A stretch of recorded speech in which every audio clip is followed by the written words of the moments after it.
social studies. Okay, the other day I explained you about political science, the meaning and importance of political science. I hope you have returned the notes. I have already sent you the notes, and by this time you have returned the notes and you started studying. But today I am going to start with the history. History, first lesson, sources. History, first lesson, sources. Okay, now in this chapter we are going to learn about what are the sources required to the study of history. Then types of sources of history, importance of archaeological sources, then importance of the inscription, then importance of oral sources in history. Alright children, so first of all, study of history. What is history? History, it is the systematic study of the past. It is systematical event which is studied carefully. Okay, which is studied carefully. The events, the past event. Okay. History is written on the basis of sources. Hence, there is no history, no source. Okay? There is no source, no history. Is the stanza of history. Historians is just like an advocate. You all know advocate, keeping the evidence and proof. There only they will fight for them whatever the case is coming. They are based on the evidence, okay, on the proof, so related to their cases. Similarly, historians also collect the evidences that was present in the past. All the present, past tense, past evidences, they collect it and they study it carefully. They need to make assumption based on the available sources. Hence, often an event is analyzed from different perspective by different historians. So, what is history means? History is the systematic study of the past. Understood? Yes, history, it is the systematical study of the past. Okay, now you will be wondering how the historians get the information. How did they get the information? You will be wondering. But it is through sources. Okay? What is sources? Sources means human beings have created many things to lead their life. Many things they have kept many things in the life to lead their life. If the things used by humans used in the past, that is remained now.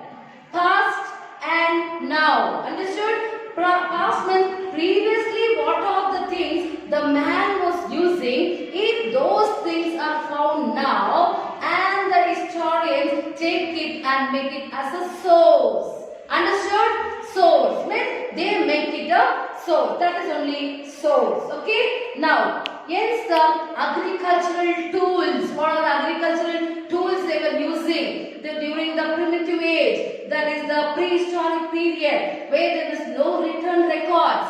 Okay, prehistoric people means where there is no written records at all. The people were wanderers. They were wandering from place to place. They were not settled people. For that time, it is called as prehistory period. And the period which is having the written record is called as history. Understood? Yes. So that is history. Now, hence the agricultural tools left by the earlier people, forts, coins, inscription, arms, temples and other religious buildings are considered as sources to write history. Understood? That is only source. Okay, now the writing, these sources can be divided into two sources, that is literary sources and archaeological sources. So again this literary sources is being divided into written literature. Written written literature and oral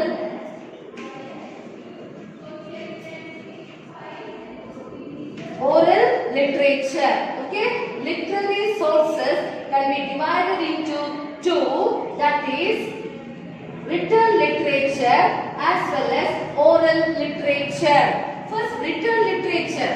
Written literature is the main sources of literary sources. Literary can be bring the contemporary or social life of the times of the writers alive to us. Okay, that is only literary sources. So again, this literature, that is, there are two types of written literature. Again, there is two types of written literature, that is native literature. The written literature, again it's divided into two, that is native literature and foreign literature. Now, what is native literature? The literature created by Indians in native languages, their own languages, that is the literary works in Sanskrit, Prakrit. Again, the literary sources is being divided into, that is native literature and foreign literature. Okay, what is native literature? The literature created by Indians in native languages is called as the native literature. Literary works in Sanskrit, Prakrit, then Telugu, Tamil, Kannada, Marathi, Kashmiri, Gujarati, Oriya, and in many other languages, their own native languages. Okay, now Kautilya, he wrote in Arthashastra. Then Vishakadatta is written in Mudra Rakshasa. Then Kalhana, he wrote in the Raja Tarangini. Then Bhana Bhatta's Ashacharita. Then Vikramanuja Sangam, that is Pampa wrote Vikramarjuna Vijaya. So these are all the native literature written by the Indians, created by the Indians. The Indians have created this one in their own native languages. Understood? And now next it is the foreign literature. Foreign literature is many foreigners.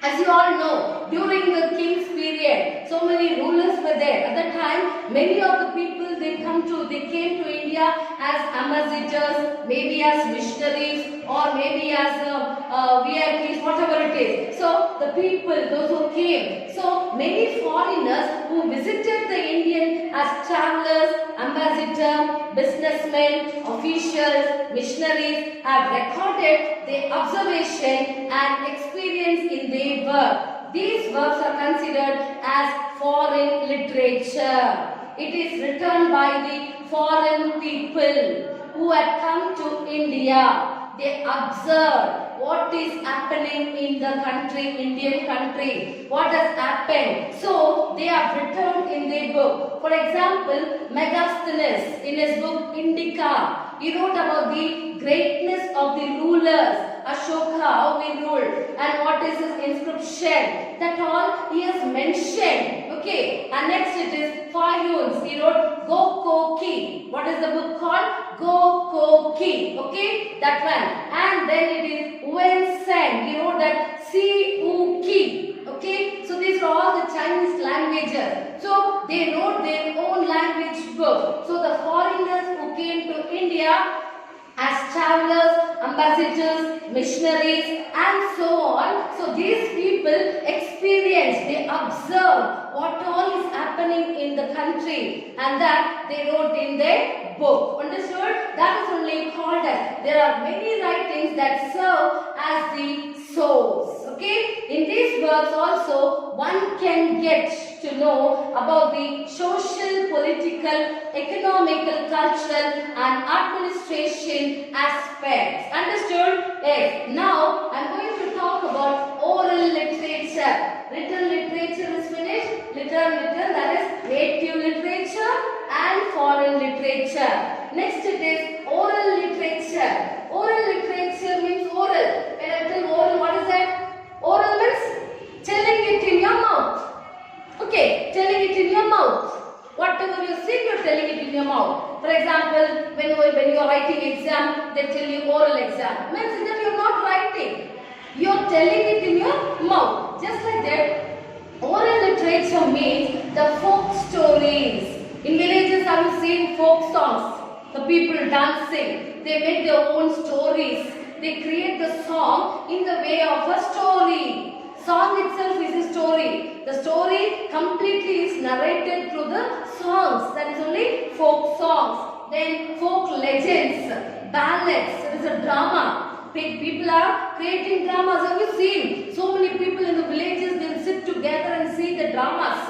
Is it? What all the king was happening, what the kingdom was doing. So that all the things the people are seeing. There is orally the people will play it on the stage. Okay. So now, since the beginning of human life, human beings are passing on their experiences in the form of story, songs and ballads orally. Understood? Orally they are telling what they think, what is their idea. Okay, because they don't know to read and write maybe. Okay, so that is only called these ballads of Kumarama, then Nayakas of Chitradurga, then Kempe Gowda, Tipu Sultan, Sangoli Rayana, Kittur Chennamma, Sindhura Lakshmana, all these plays they are doing. You have seen in so many Kannada movies. You have seen, no? Small children will come and sit and see. They are acting as Kittur Chennamma. They are doing that well. And Sangoli Rayana, he was a freedom fighter. Is it? Then Kittur Chennamma, everything they act it and show as a drama, the legends, okay, the people. So that is why there are legends behind the names and places. Places also like Shravanabelagola, Bengaluru, Koppala, Pattadkallu, Gokarna and Mysuru. Similarly, every village and towns have their own legends. So these are all mentioned in the ballads or folk songs or whatever. That is only oral literature. They are telling it through mouth. And written literature means the writings of the Indians is called as native literature, whereas the foreigners written things are called as foreign literature. Okay? Next you come to archaeological sources. Archaeological sources may be divided, classified into 4 types. First it is the inscription.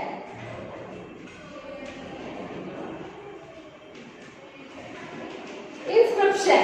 What is inscription? Inscriptions are, that is inscriptions mean engraved writing. Inscriptions are written on stone, rock, metal, ivory, terracotta and other material that last longer time. It cannot be erased easily. Okay, now inscriptions are more reliable as they have direct relationship with then events. What all the events happen, it is connected with the inscription. What are the inscription? Everything is engraved on the stone. Okay, by seeing the inscription only, one can understand.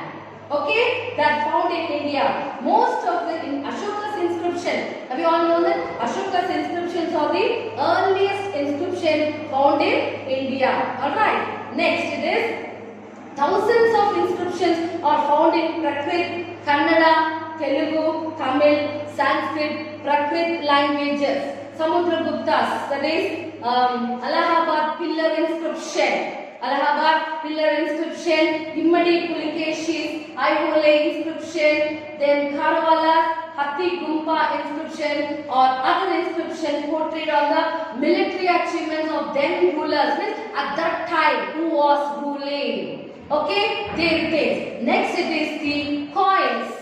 Okay, next it is about the coins. First inscription I told, that is engraved on the stone, metals, ivory, metals, whatever it is inscription, it is engraved. It will last for a long time. Okay, and now it is coins. Coins are small in shape. Have you known that? Coins will be not so big one. Coins will be so small in shape. Okay. They contain many aspects. They are helpful in understanding the geographical extent. Geographical extent of the rulers. What are the geographical extent of the rulers? It explains you about that. Then they also aid us in knowing the language of administration. Which language the king was administering. In which language? That language also you can tell. Then it has tells the titles that the kings possessed. Their religion, economic condition of the times and material technology involved of the particular king. Samudragupta, as you all know, he has minted 7 different types of coins. Okay, 7 types of gold coins. Based on the pictures of those coins, one can tell that Samudragupta was a lover of music. By seeing the coins itself, one can say that he was the lover of music. Okay. Then he had conducted Ashwamedha Yaga. Ashwamedha Yaga. 2. Then Gautami Putra Shapana, that is erased on the coin and engraved his name on them. He erased on the coin and he wrote his name on the coin. So these are all the importance of coins. This is archaeological source. Next you talk about monuments. What are monuments? Monuments are forts, palaces, temples. These are all the monuments. Okay. Monuments are the major sources to write, like palaces, forts, pillars, or the monuments. Then Shahjahan's Taj Mahal tells the story of love. Okay, one can now itself tell. If you go to Agra, you can see Taj Mahal. He built the Taj Mahal in the memory of his wife Mumtaz. Is it? You can tell that. So it tells that is love towards his wife. There is monument that is even to now also people go and visit that places. Understood? So now the monuments of Nalanda and the architecture of Madrasa. These are all the monuments where you can learn the sources. These are all the sources. Okay, directly you cannot see what is happening in history. What was happened only, it is being explained in history. Okay, children, you are understanding my teaching? Yes. So sources. Sources means it is the evidences. It is the proof. If there is no source, there is no history. Understood? So other ruins also will be there. Like based on the various pieces of terracotta, bangles, beads and other things. How they come to know? That is, they come to know through the scientific method. Scientific method, they are finding out under the earth. Finding out, that is scientific method, that is only called as excavation. Through excavation only the Harappan civilization came into light. Okay, through that only they found out so many things. The metals, the beads, the coins, monuments, what all was there, everything they found out under the earth. Okay, that is only the scientific methods of taking out the things from the earth through, that is only called as excavation. Understood? So that excavation only is giving you the sources. Sources is explaining you about history. Understood? So introduction to history is also the same. The sources is also the same. Where there history means what is only history will tell. But here sources. That is, sources are inscription, coins, monuments, other ruins. These are all coming under archaeological sources. Then here literary sources. Under literary sources, you are having written literature and oral literature. In written literature, you have the native literature as well as the foreign literature. In oral literature, you have oral, that is folk songs, ballads, legends and what all, everything is told out in the mouth. Understood? So there, once again I am going to remind you sources. there is no source, there is no history. Okay? Without proof, one cannot write history. Is that clear, children? I hope you understood the lesson. Okay, I'll be sending you the notes after this lesson video. Okay, this is the second video. First video was that part 1. This is part 2. Continuation. Okay, this sources first lesson. Okay, sources, this is sources. First lesson itself, in one video only I am sending you. Okay, in one video. After this video, I will be sending you the notes along with the homeworks. Okay, better complete the notes and then write your homeworks. Understood, children? I hope you will complete the notes. Thank you.